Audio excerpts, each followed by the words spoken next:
Hi everyone. ఊరి నుంచి వచ్చిన ఇంకా నెక్స్ట్ డే అయితే మా చెల్లిది సుప్రియాది హ్యాపీ బర్త్డే అనమాట. ఇక ఇంట్లో వచ్చేది క్లాప్స్ క్లాప్స్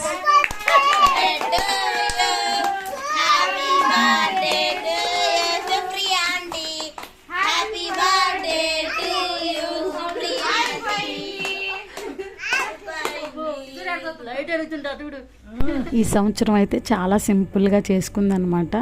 ఎందుకంటే తనకి టెట్ డిఎస్సి ఉంది, ఇంకా ప్రిపేర్ అవుతుంది, ఇంకా బర్త్డే వద్దు అని అంది. బట్ కానీ కేక్ అన్నా కట్ చేద్దాం అనేసరికి ఇంకా కేక్ అయితే కట్ చేసింది. ఇంకా ఇంట్లో అలా చాలా సింపుల్గా అయిపోయింది అనమాట బర్త్డే అయితే.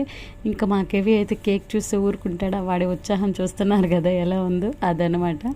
సో ఈ వీడియో కనుక మీకు నచ్చినట్టయితే ప్లీజ్ లైక్ చేయండి, అలాగే సబ్స్క్రైబ్ చేసుకుని సపోర్ట్ చేయండి. Thank you for watching.